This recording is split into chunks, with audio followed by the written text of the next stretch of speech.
Deuxième partie, on se retrouve pour les cubes non officiels. Donc on va commencer par les 3 par 3 non officiels. J'en ai que quelques-uns, hein. J'ai celui-là, celui qui est creusé là, euh, que j'aime énormément. Je ne sais pas pourquoi, est-ce qu'il coûte pas cher. Il me semble que Clément Cherblanc en a un, il est pas du tout content de son cube, et moi je l'aime vraiment bien. Il n'y a pas du tout de problème de tension, il se dévisse pas comme celui de Clément. Il va assez bien, hein, c'est quand même étonnant vu la tête du cube et vu son prix. Mais il va assez bien et j'aime vraiment bien le résoudre. Après, bon, voilà, tu te ramènes pas avec ça en compète, de toute façon, tu serais même pas accepté. Et puis, tu vas pas faire un sub 8 avec ça, hein. Mais voilà, moi je l'aime vraiment bien. Puis il est original, quoi. C'est rare d'avoir des cubes comme ça creusés dans la collection. Donc, moi, en tout cas, il me plaît bien. Ensuite, un Rubik's Cube I Love You. Ça, c'est de la merde. J'ai acheté ça genre à Carrefour. C'est pour la collection, il est pété, faut que je le répare. Voilà quoi. Donc ça, pareil, ça n'a aucun intérêt. En plus, c'est un peu galère à faire parce qu'il faut se souvenir de la tête des faces. Parce que sinon, on le fait un peu à l'aveugle. Voilà, c'est aucun intérêt. Alors celui-là, il est vraiment rigolo. Vous voyez bien hein, sa forme, on se demande un peu, on croirait une molécule un peu. Bon, moi je l'aime bien, il est rigolo. Par contre, il tourne très mal, hein. Voilà, tu le fais 3 fois et puis tu le poses, hein. Mais bon, voilà, il est vraiment bien. Moi, je l'aime bien en tout cas. Je le trouve joli. Il est original, vous voyez bien, hein, il est un peu envoûtant. On se demande comment c'est vraiment possible avant de l'avoir touché. Comment c'est fait. Voilà, c'est rigolo. Puis pareil, ça coûte 3 balles, hein. Si vous avez 3 euros à dépenser, il faut acheter ça. Ensuite, le 3x3 Balls que j'ai acheté, il me semble, sur l'high-tech, qui est vraiment bien. Il tourne vraiment bien, comme vous pouvez voir. Bon, le corner cutting, vous imaginez bien qu'il est vraiment nul. Vous voyez, je l'ai jamais démonté pour voir le système. Et ça tourne, enfin, le corner cutting est mauvais. Il est bien, surtout que les gens se demandent comment c'est faisable. Ils se disent waouh, le cube il a l'air trop dur. Alors qu'en fait, c'est un 3x3 classique, hein. Bon, après, il faut savoir résoudre le 3x3, mais quand on sait le résoudre, ça c'est classique, c'est le même en fait. Donc voilà, il est intéressant, il est assez joli, hein, le design. Euh, mais voilà, hein, rien de plus, c'est quand même assez inutile. Ensuite, le dernier 3 par 3 c'est 3 par 3 Venise que j'ai acheté à Venise. C'est plus un souvenir en fait qu'un Rubik's Cube. C'est plus pour l'anecdote, il tombe très très mal. Vous entendez, c'est une ponceuse, le machin. Il a l'air de très mauvaise qualité. Je l'ai résolu une fois et je pense que je le referai jamais. Il était galère parce que je me souvenais plus des photos. Donc fallait que je les retrouve. Bon, c'est anecdotique comme cube. Ensuite, le 2x2, enfin 4 fois. 4 fois 2x2. Enfin, je sais pas trop si ça se dit, mais vous m'avez compris. Euh, voilà, bah il est super sympa ce cube. C'est un Rubik's, mais il tourne très bien. Il y a moyen de faire des trucs vraiment rigolos avec. En tout cas, moi vraiment je l'aime bien. Voilà, on peut faire des trucs comme ça, on se demande un peu. Voilà, je l'aime bien, sachant qu'il s'est pas vraiment répandu comme cube, hein, j'en vois pas partout. C'est un cadeau d'anniversaire d'il y a 2 ans, je crois. Donc voilà, je remercie la personne qui m'a acheté ça, parce que c'est vraiment une bonne idée de cadeau. Il est rigolo, il est tout petit, mignon, comme ça. Moi, je l'aime bien. Ensuite, le 2x2x4, le Rubik's Cube Tower. Alors, il tourne très mal, hein, c'est un peu de la merde. Mais il est très intéressant. Il est très intéressant, il se déforme. Il est pas si simple à résoudre. J'ai mis quelques jours avant de réussir à le résoudre tout seul.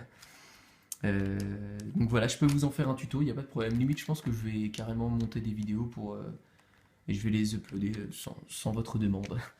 Donc voilà, parce que je pense que ça peut toujours intéresser quelqu'un. Puis il n'y a pas des milliers de tutos sur ce genre de cube. Donc voilà, si vous l'avez, que vous galérez un peu, je vais vous faire un tuto parce que c'est pas évident. Et c'est hyper intéressant, hein. Comme vous voyez, c'est 2x2 en fait. Euh, donc voilà, le tower. Ensuite, le Megaminx Ball. Il est en vente, c'est un Calvin's Puzzle, vous voyez, fait par Triumphum. Ça c'est du solide, pareil. Faut y aller pour le péter, hein. Il est tombé plein de fois, il est pas cassé. Il est assez compliqué à faire, c'est pas comme un Megamix normal. Et c'est vachement dur de se repérer comme il est complètement rond. Euh, il est vachement beau, on dirait un peu une balle de tennis, vous voyez, ou une balle de foot, je sais pas trop. Moi je le trouve vraiment bien, il y a une parité des fois à la fin. Je pourrais essayer de vous faire un tuto, mais il faudrait d'abord que j'arrive à régler ce problème de parité. Et j'ai trouvé aucune vidéo qui en parlait. Donc je pourrais essayer de trouver un algorithme, de bidouiller un truc, j'essaierai en tout cas. Si ça vous intéresse, si vous le voulez. Je crois qu'il est en vente d'ailleurs sur non, sur King's Cube, le site français toulousain, il me semble, si je dis pas de bêtises.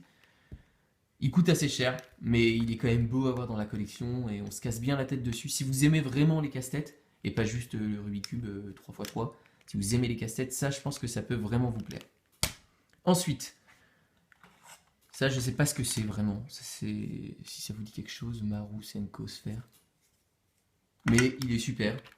C'est la difficulté maximum des puzzles, parce que comme vous pouvez voir, il tourne comme ça là. Bon, je vais pas vous faire une review détaillée, mais il peut aussi tourner là. Alors il tourne pas très bien, mais pareil, c'est vraiment du solide, et donc vous comprenez le principe, en gros à la fin ça devient n'importe quoi. Je peux vous faire un tuto aussi là-dessus si ça vous intéresse, mais moi à mon avis, il n'y a pas grand monde qui a ce puzzle là, parce que je l'ai vu un jour dans un magasin de cubes. Donc voilà, il est vraiment sympa ce cube, c'est de la qualité. On voit vraiment que c'est de la qualité. Je pense que pour le casser, pareil, il faut avoir du courage. Après, il tourne pas très bien, c'est pas un speed cube. De toute façon, c'est pas l'intérêt, hein, il n'y aura jamais ça en compétition. Mais il est vraiment intéressant à faire, hein. Si ça intéresse quelqu'un, je peux lui donner les coordonnées pour essayer de le trouver et de l'acheter. Ça coûte une vingtaine d'euros quand même, hein, un cube comme ça. Enfin, un cube, une sphère. Ensuite, un cube complètement inutile, le cube le plus facile du monde. Le plus facile du monde dans le sens résolvable. C'est pas un 1 par 1 ou un 1 par 1 par 2, où il y a juste à tourner, vous voyez, comme s'il y avait que ça là. Enfin, vous m'avez compris. Il est très facile à résoudre, tout le monde peut résoudre ça en fait au hasard, parce qu'il y a que je crois qu'il y a que 3-4 combinaisons possibles en fait. Voilà, vous faites ça, là il est mélangé au maximum quoi. Donc voilà, ça se résout très facilement. Pareil, j'ai dû payer ça 1 euro sur l'high-tech. C'est sympa, ou non, peut-être sur The Cubicle, je me souviens plus. Mais il est sympa, c'est marrant à voir dans la collection. Quand il y a des gens qui sont un peu intéressés, qui viennent à la maison, je leur montre et ils sont tout contents de réussir à faire ça. Enfin, voilà. Ensuite, un peu dans le même délire, le 3x3x2. Alors ça c'est super comme cube, moi j'ai vraiment été conquis. Il n'est pas facile du tout, j'ai mis vachement de temps à réussir à le résoudre. Vraiment, vraiment beaucoup de temps quand je l'ai eu. Je peux vous en faire un tuto, parce que maintenant j'ai réussi à trouver des algorithmes. Alors je sais pas si c'est vraiment des algos officiels, mais bon ça marche très bien en tout cas. Donc ça je pense que même je vais vous en faire un tuto. Donc voilà. Très bon. Le Square One. Donc comme vous pouvez le constater, je me suis trompé. Puisqu'il devrait aller dans l'autre partie de la vidéo, puisque c'est un officiel. Mais j'ai zappé, je sais pas, je l'avais pas vu. Bon en tout cas c'est pas bien grave, parce que ça reste quand même un cube assez original. Qui est vraiment fun, qui est assez compliqué à faire. Enfin compliqué non, pas spécialement, mais il y a un algo qui est un peu galère. D'ailleurs si vous voulez savoir comment le résoudre, je vous ferai pas de vidéo là-dessus. Parce que je suis pas fan du Square One. Je suis pas assez bon, mais quelqu'un qui est très bon, c'est Clément Cherblanc, qui a une chaîne YouTube. Et d'ailleurs, j'ai réussi, la dernière fois que j'ai résolu, c'est grâce à sa vidéo, parce que je connais pas les algos par cœur. Pardon. Voilà, très bon cube, je sais pas, je crois que je l'ai eu sur l'high-tech, je ne connais pas la marque, mais en tout cas, il tourne très bien. Voilà, je crois que le QI, c'est le meilleur. Mais bon, voilà, je suis pas un pro du Square One, donc ça sert à rien que je vous en parle plus. Ensuite, j'ai un Eshu 3x3 cylindrique là. Alors ça, c'est vachement original. Certains vont trouver ça complètement ridicule de voir ça. Mais c'est vachement marrant parce que comme vous pouvez voir, il n'y a pas de couleur. C'est-à-dire que là, la croix, vous la faites où vous voulez, n'importe comment. Et là, c'est pareil pour en fait quand vous passez là au F2L. Partout, c'est la même couleur. Donc au final, ça se fait en moins de 5 secondes ce cube-là. Et là, il y a juste besoin d'une OLL, vous voyez. Donc c'est les premières fois qu'on le résout ce cube, c'est qu'on le résolve, je sais plus. C'est vraiment intéressant. Il est assez marrant. Et puis je pense que quand on veut apprendre, par exemple, je sais pas, vous avez une amie qui vient, un ami, vous voulez lui apprendre, c'est bien de commencer. Enfin, je sais pas si c'est bien en tout cas, mais commencer par ça pour lui montrer un peu les bases. Puis ensuite passer sur un 3x3 où il faut vraiment orienter ensuite la croix. Enfin, je sais pas si vous voyez ce que je veux dire. Mais c'est intéressant, pareil, ça coûte pas grand chose. Et puis il est assez joli. Ensuite, ça, je sais plus comment ça s'appelle. C'est un YG. J'ai pas envie de vous dire de bêtises, donc je vais pas vous donner le nom, mais voilà, c'est un 3x3 coupé là, comme ça. Il est vachement intéressant ce cube, c'est un shape, donc voilà, vous pouvez orienter les centres et tout ça. Il y a des petits trucs à faire, parce que des fois il y a des petites parités. Il est vraiment intéressant à faire. Je pourrais vous faire un tuto là-dessus, il n'y a pas de problème. Je crois qu'il coûte pas très cher, il est vraiment vraiment intéressant. Celui-là, je l'ai reçu il y a pas très longtemps, il y a un mois, un truc comme ça. Celui-là, vraiment, il me plaît bien, il a un look super agréable. Bon, après, il faut que ça soit bien, il tourne vraiment bien d'ailleurs. Il faut que ça soit bien aligné, parce que sinon, il tourne pas forcément bien, mais vous voyez, vraiment un super look. Donc voilà pour ce cube. Je l'ai en double en fait, parce que je sais pas, Lightech a dû me faire un cadeau, il me l'a envoyé en 2 fois. Donc, je sais pas si c'est vraiment un cadeau, parce que ça me sert pas à grand chose. Je le donnerai à quelqu'un, si ça intéresse quelqu'un qui ne l'a pas, si un jour je vais à une compète et que je rencontre. Enfin, j'en sais rien, si un jour quelqu'un le veut, voilà, je lui filerai, parce que je m'en sers. Ça sert à rien d'en avoir deux, hein. Ensuite, le 3x3x9. Mais cuboïde, enfin pas cuboïde, mais en forme de cube, dans le sens où c'est pas un 3x3x9 énorme comme ça. Là. Voilà, vous pouvez faire des mouvements comme ça. Voilà, c'est un WTDN, il est pas mal, mais il le trouve un peu fragile, surtout que c'est des mini pièces, comme vous pouvez le voir. C'est des crêpes les machines. Voilà, c'est intéressant à résoudre. Je pourrais vous faire un tuto là-dessus si ça vous intéresse. Après, voilà, faut l'avoir ce cube, c'est assez compliqué. Ça paraît pas hyper compliqué à faire. Enfin, quand on sait faire le 3x3, on se dit bon bah, ok, on fait un belge là pour chaque couronne, voilà, couronne, mais ça se passe pas du tout comme ça, et c'est assez compliqué. Voilà, il est intéressant quand même à faire, hein, il est sympa, puis on peut s'en servir juste comme un 3x3 shape, puisqu'on oriente le centre. Donc voilà, c'est un cube sympa à avoir. Ensuite, le floppy. Enfin non, c'est pas un floppy, c'est un 1 par 3x3. Excusez. Je vais péter un caps parce que je les pète tous, je les perds tous. C'est pas un floppy parce que je peux pas faire ça et là tourner le truc. Vous voyez? Je peux pas faire ça. Voilà, c'est pareil, c'est un des cubes les plus simples à faire. Mais il reste intéressant. C'est vraiment une tranche de Rubik's Cube, quoi. C'est assez rigolo. Voilà, limite comme ça on croirait que c'est un cube. Ensuite, j'ai un Void. Alors comme tous les Void, bah voilà, le système est sur le côté, donc ça tourne très mal. Il y a des énormes lock-up. Forcément le système est sur le côté et vous n'avez pas de corner cutting avec ça. Et puis il n'y a pas moyen de desserrer ni rien, donc voilà. Mais c'est vachement joli, je trouve. Après, ça sert un peu à rien de l'acheter, ça c'est pour la collection ou si vraiment vous le voulez, puisque vous pouvez le faire sur n'importe quel 3x3 en ignorant les centres en fait. Voilà, il y a une petite parité à faire. Pareil, je pourrais vous faire un tuto là-dessus si ça vous intéresse, hein. N'hésitez pas à me dire en commentaire. Si vous l'avez à la maison, que vous ne savez pas le résoudre, ou que vous galérez à trouver un tuto, celui-là je pense que ça existe, hein, mais voilà, je peux vous en faire un en détaillé. Ensuite, la petite tour 2x2x3. Alors ça, j'adore, hein. Elle tourne super bien, c'est une nanane. C'est vraiment marrant. Ça, vraiment, j'aime bien. Et c'est pas si simple à faire que ça. On peut réussir, mais plus par hasard, j'ai envie de dire, que vraiment en réfléchissant. Donc pareil, je pourrais vous faire un tuto aussi là-dessus si vous voulez. Sur tous les cubes, je vais vous faire un tuto, hein. Donc voilà, ça c'est vraiment un cube intéressant. Moi, je l'aime, en tout cas pour ma part, je l'aime vraiment beaucoup. Il est super rigolo, je trouve. Enfin voilà, je vais pas m'éterniser sur ça, on s'en fout. Ensuite, j'ai ça. Alors ça, je sais plus comment ça s'appelle. J'ai envie de dire Pyramorphix, mais je sais que c'est pas ça. Ou Master Morphix. Ou Master, je crois que c'est un Master Pyramorphix, un truc comme ça. C'est un nom imprononçable, je sais même plus où j'ai eu ce cube. J'ai jamais trouvé de tuto pour ça. Sauf un anglais qui va à fond dans son tuto et j'ai rien compris. Je me suis cassé la tête, si vous savez, sur ce cube, mais c'est sûrement le cube où je me suis le plus cassé la tête. J'ai jamais réussi. Enfin, j'ai déjà réussi pas mal de fois à le finir, mais au hasard en fait. Je faisais un truc, boum, j'ai réussi à le finir parce que vous voyez qu'il n'y a pas des millions de combinaisons possibles. Enfin, s'il y a peut-être des millions, mais j'en sais rien. J'ai essayé de trouver des trucs, faire des algorithmes ressemblant au 2x2, parce que, enfin voilà, c'est un peu comme un 2x2, hein. Mais voilà, je sais pas, ça marche jamais. Il y a toujours des. J'imagine que c'est facile une fois qu'on connaît la solution. Donc bon, si vous connaissez la solution ou une vidéo qu'on parle, voilà, ça serait cool de m'en faire part, parce que moi je sais pas le résoudre du coup. Puis je l'ai refait il y a un mois, j'ai jamais réussi à le refaire.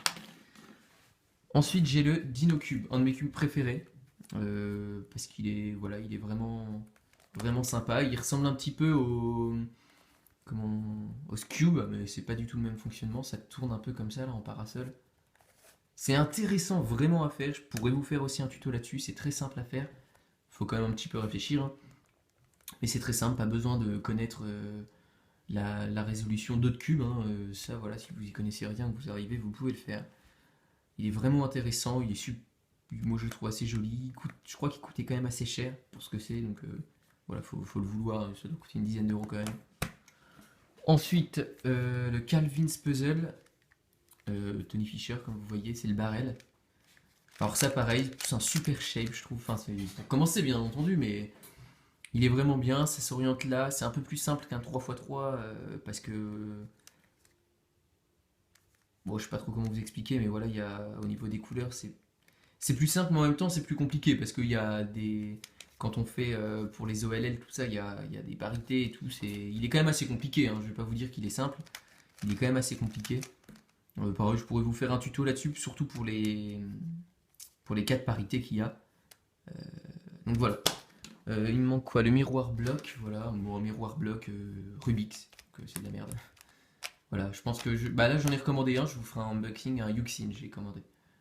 Parce qu'il avait l'air vraiment bien. J'ai vu une vidéo d'un ou deux youtubeurs qui l'avaient, je sais plus qui l'a reçu. Du coup, ça m'a bien tenté parce que mon miroir bloc je le fais jamais puisqu'il tourne très mal. Voilà, il est tout graisseux là parce que j'ai dû mal le lubrifier. Voilà, il a jamais bien tourné. En fait, Rubix, faut jamais vraiment acheter Rubix parce que c'est pas top. Et le dernier, pour l'instant, c'est le Pyramorphix. Il me semble que c'est comme ça qu'on dit. Pareil, celui-là, je me suis cassé la tête pour réussir à le résoudre. Parce que quand je l'ai eu, j'étais pas très bon en cube et je comprenais rien. Enfin, j'avais pas compris que c'était un 3x3 en fait. Donc j'ai galéré à essayer de faire des trucs et tout. J'ai jamais vraiment bien réussi. Et puis voilà, là j'ai réussi à le faire. Une fois que j'ai compris que voilà, c'est un 3x3, voilà, ça c'est la première couronne, ça c'est la deuxième, ça c'est la troisième. Je vous ferai pas de tuto là-dessus. Pareil, Clément Cherblanc en a fait un qui est vraiment bien fait. Comme il est assez compliqué à expliquer et que je suis pas un pro là-dedans, je vais pas commencer à me lancer dans des explications un peu foireuses. Donc voilà, il est vachement bien, je le trouve surtout très joli, on croirait un peu un berlingot, vous voyez. Voilà, c'est de la bonne qualité, j'ai eu ça sur Lightech, j'ai acheté ça pareil. Lightech c'est vraiment bien parce que c'est pas cher, je l'ai acheté moins de 10 €, puis au final c'est vraiment un beau cube quoi. Donc voilà, c'est fini pour ma collection de cubes. Je pense que je la réadapterai pas tout de suite puisque je vous filmerai un peu tous mes unboxings, donc voilà. Je sais même pas si je referai des collections comme ça. Enfin voilà, j'ai oublié de vous présenter un cube, c'est celui-là, le Giant, que j'ai eu en cadeau à Noël et que je fais assez régulièrement parce il est marrant à faire, il fait un peu mal au bras et tout, c'est pas le genre de truc qu'on fait pour faire des AVG 50. Mais voilà, il est rigolo, c'est un truc à avoir dans sa collection, je le mets en haut de l'étagère parce que sinon il prend trop de place. Donc voilà, merci d'avoir suivi jusqu'au bout pour ceux qui ont le courage, et puis bah, à une prochaine, ciao.